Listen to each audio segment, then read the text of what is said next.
Major legal win. They have been removed from a lawsuit filed against them by a main Sean Combs accuser as the rapper stands trial for sex crimes. We're talking about Rodney Lil Rod Jones' lawsuit and what the court says his attorney did wrong. Earlier this week, Lil Rod, aka Rodney Jones Jr., the producer that filed a lawsuit against Sean Diddy Combs last month, has officially accused Cuba Gooding Jr. for sexual assault. Now, this is not the first. What the court says his attorney did wrong that ended up with Justin and Cuba Gooding no longer on the hook. Welcome to Sidebar, presented by Law and Crime. I'm Jesse Weber. Major update for you in one of the early cases in the Sean P. Diddy Combs legal saga concerns Rodney Lil Rod Jones. Haven't talked about him in a while. This is Combs' reported former producer on the Love album. We've talked about him extensively here on Sidebar in the past. Lil Rod was accusing Diddy of what they said was RICO-level charges and named people such as Diddy, his son Justin, Lucian Grange, the CEO of Universal Music Group, Ethiopia Habtemariam, if that's how you say it, I have no idea. Jones originally filed a lawsuit against Combs and other people like actor Cuba Gooding Jr., Combs' purported chief of staff, right-hand woman Christina Courtroom, Combs' son Justin, corporate entities.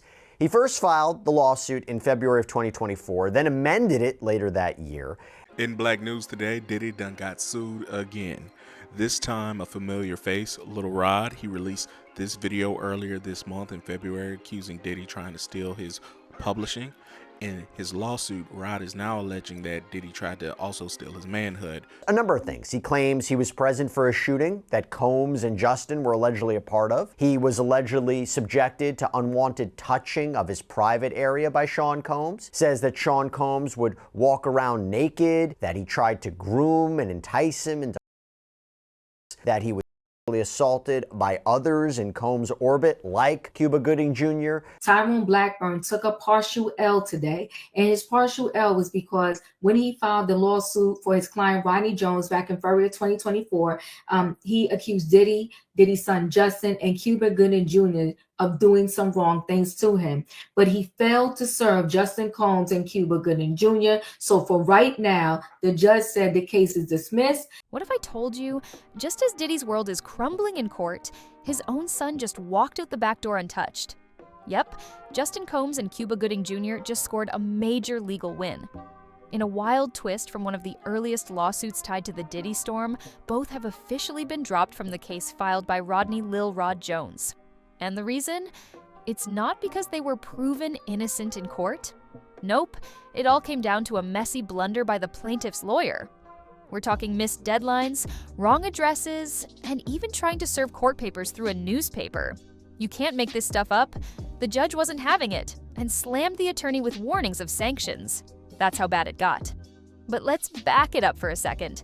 If you remember, Rodney Jones had painted a disturbing picture, alleging a chaotic scene where Diddy and Justin were tied to a shooting, freak-off parties, sex trafficking, and emotional abuse involving big names like Cuba Gooding Jr.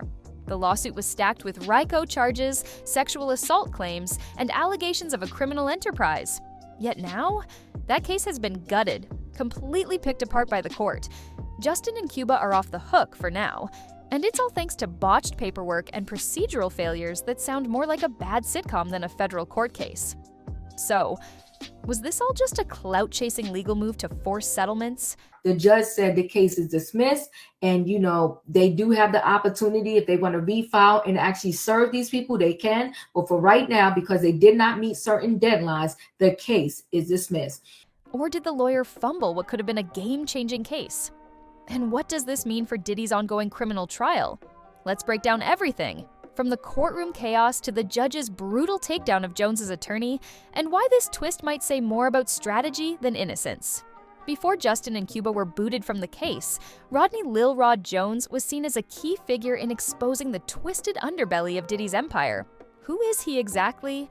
Jones was reportedly a producer on Diddy's Love album, but in February 2024, he dropped a legal bombshell, suing not just Diddy, but also his son Justin Combs, Cuba Gooding Jr., Diddy's longtime assistant Christina Courtroom, and several of Diddy's corporate entities. And this wasn't your average contract dispute. So Diddy's former employee, Cuba Gooding Jr., Justin Combs, lawsuit dismissed, failure to serve. So Diddy's former employee, Rodney Jones, will have to refile his lawsuit against Cuba Gooding Jr. and Justin Combs.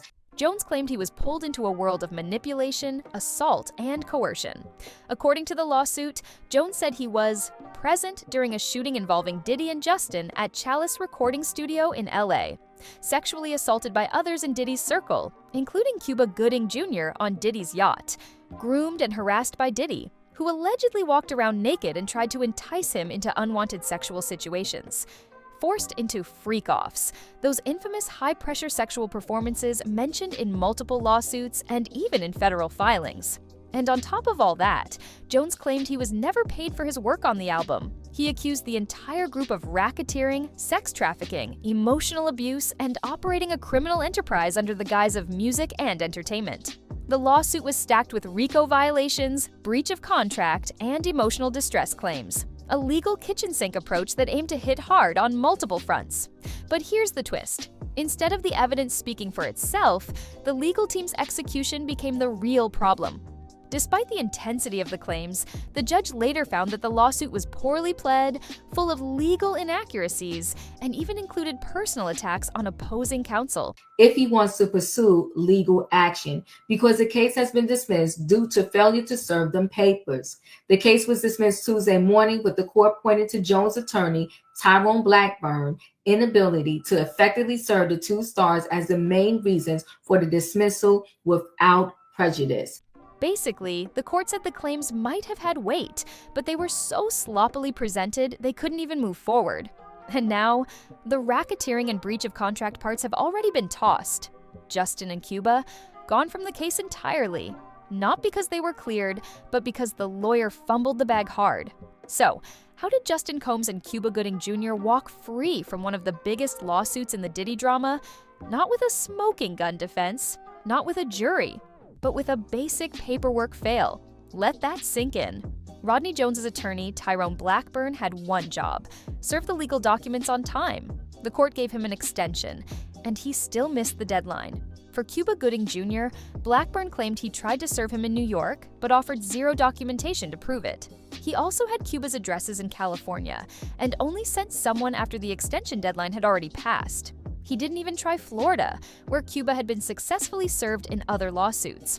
When things went sideways, Blackburn asked the court for permission to serve the documents by publishing them in 2 newspapers.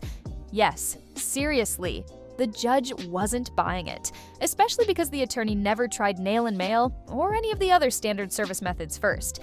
And Justin Combs? That's where it gets even messier. Blackburn gave the process server wrong addresses, twice. When he finally got the right one, it was 2 days before the deadline. The house had a security gate, and the process server couldn't get through. Blackburn told him to leave the papers with the security guard, but the server warned that federal courts don't accept that. Blackburn's reply?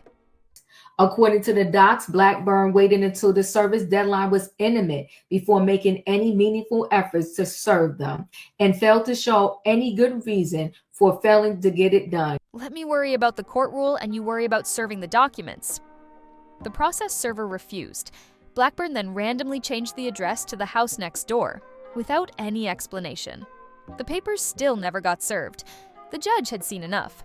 In a sharply worded opinion, he slammed Blackburn's entire approach, warning of potential sanctions and calling the filings filled with inaccurate statements, conclusory accusations, and personal attacks. The result? Both Justin Combs and Cuba Gooding Jr. were dropped from the lawsuit, without prejudice, which means they could be sued again. But let's be real, this kind of sloppy lawyering just gave them a clean exit.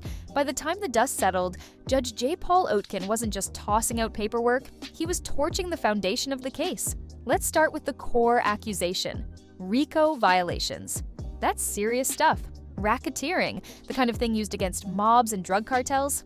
But in this case, the judge dismissed the claim outright, stating there was no clear connection between Diddy's alleged criminal acts and Rodney Jones' failure to get paid for producing on the Love album.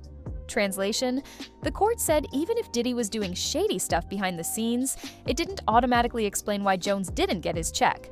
The judge went even further, dismissing breach of contract claims, trafficking claims tied to Diddy's global companies, and emotional distress charges. But here's the kicker. It wasn't just the claims that were tossed. The judge took direct aim at Tyrone Blackburn, the attorney representing Jones. In a rare move, the court warned him of potential sanctions, saying his filings were riddled with inaccurate statements of law. Jones' lawsuit was filed back in February of 2024. So here it is, past a year later, and he still didn't serve them. So the judge said, enough is enough. Apparently, Blackburn sent a process server to Justin's residence to serve him documents, but couldn't because of a massive gate and fence around the property. Over-the-top accusations and inappropriate personal attacks on opposing counsel. This wasn't just a legal slap on the wrist. It was a reputation-level body blow. One legal expert even said they hadn't seen a federal judge roast a lawyer like this in open court in years. Blackburn was told that if he kept going this way, he'd be sanctioned, which is lawyer speak for get it together or you're in serious trouble. So now, what's left of the case? A few watered-down claims about sexual assault and trafficking that are still technically standing, but the lawsuit is a shell of what it once was. Most of the big-name defendants are gone. And unless Jones refiles, and this time follows every rule to the letter, this case might quietly fade out. At one point, Rodney Lil Rod Jones looked like he might be a key witness in the federal government's case against Sean Diddy Combs. After all, his lawsuit laid out some of the most explosive allegations: coercion, trafficking, sexual misconduct, and violent encounters involving high-profile names. But now, with his civil lawsuit in shambles, Jones may be quietly pushed off stage in the main event. During the court discussion, Jesse Weber and trial attorney Alexis Rosenberg both pointed out something crucial. Rodney Jones is likely no longer on the prosecution's witness list in Diddy's criminal trial. And that's not just speculation. In pre-trial filings, there were references to a mysterious Producer One, which many believe to be Jones, but nothing concrete has come of it.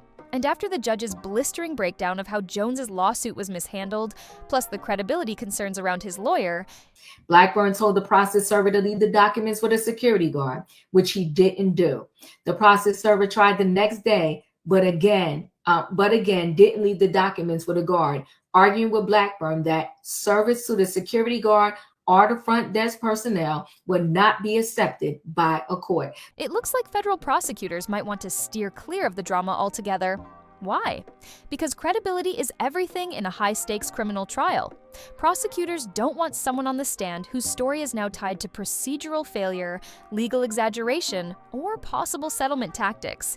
If Jones's lawsuit looks like a mess in civil court, it could backfire big time in front of a jury. Plus, let's be real, Diddy's legal team would have a field day cross-examining him. Even worse, the judge didn't just criticize Jones's lawyer, he questioned the entire structure of the lawsuit.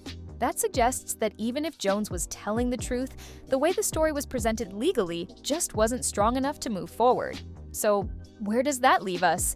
Rodney Jones, once billed as the inside man with the keys to Diddy's alleged empire, now looks like he'll be watching from the sidelines as the criminal trial kicks off.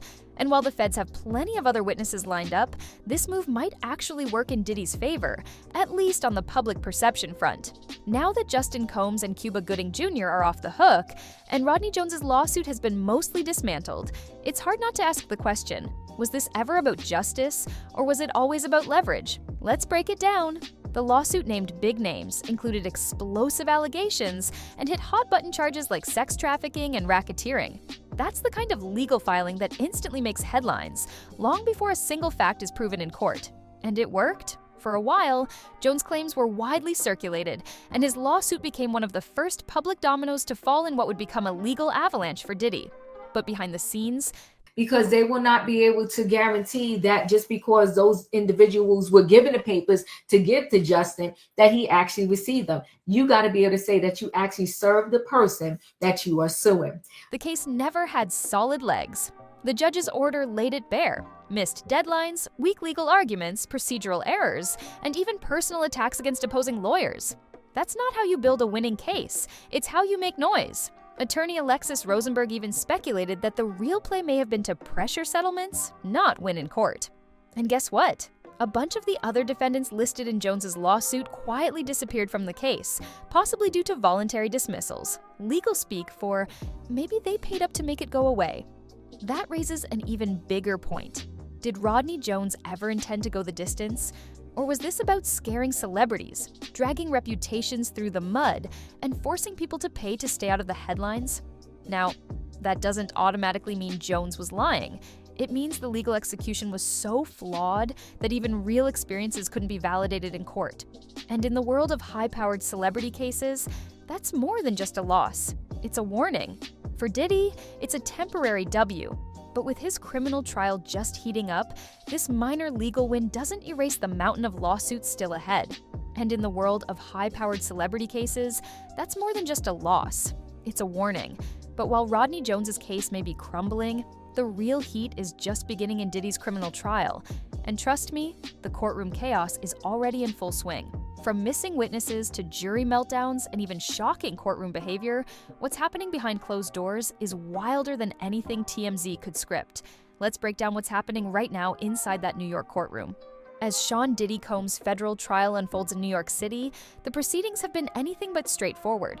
Opening statements are scheduled for May 12, 2025, but the path to this point has been fraught with complications. While Tyrone made it clear he would handle the court arguments and the server simply needed to do his job, the order says the documents were never left at Combs' residence or with the security guard.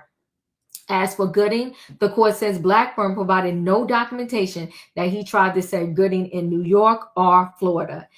First up, key witness goes missing. A significant setback for the prosecution emerged with the disappearance of a crucial witness, referred to as Victim 3. This individual was expected to provide testimony alleging decades of sexual exploitation by Combs. However, prosecutors have been unable to locate her or her attorney, who is reportedly dealing with personal issues. The absence of this testimony could weaken the prosecution's case, which also includes accounts from Combs' ex-girlfriend Cassie Ventura and 3 Jane Does. Next, jury selection challenges. The jury selection process has encountered its own hurdles.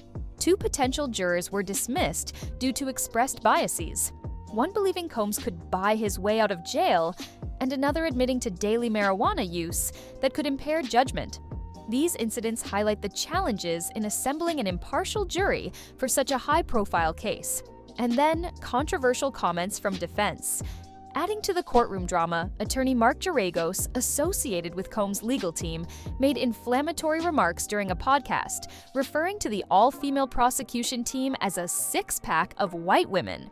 U.S. District Judge Arun Subramanian condemned these comments as inappropriate and a violation of court conduct rules. Geragos' exact role in Combs' defense remains unclear, but his statements have drawn significant criticism. Then, let's see Combs' legal standing. Combs has been in custody since September 2024. If you don't remember, Jones sued Diddy, Gooding Jr., and Justin Combs, claiming Diddy would touch him in his private area. He claimed Diddy instructed Justin to find underage girls to attend the parties he threw.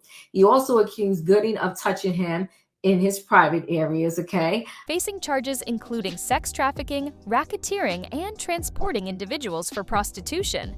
He has pleaded not guilty and declined a plea deal, facing a potential life sentence if convicted. His legal team has faced its own challenges, including the recent withdrawal of a key defense attorney, the lawsuit that crumbled, the trial that could burn it all down.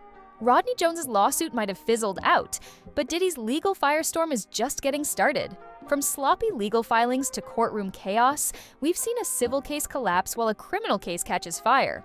Justin Combs and Cuba Gooding Jr. may have dodged the lawsuit, for now, but the bigger story is unfolding inside that Manhattan courtroom. Missing witnesses, jury drama, legal missteps, and the spotlight isn't going anywhere. One thing's clear, this isn't just about one man's downfall. It's a reckoning for a whole industry built on silence, power, and image control. So, what do you think? Was Rodney Jones used and discarded? Can Diddy really beat the odds in federal court? Drop your take in the comments. This saga is far from over. And hey, don't forget to like, subscribe, and turn on notifications so you don't miss the next twist in this wild ride.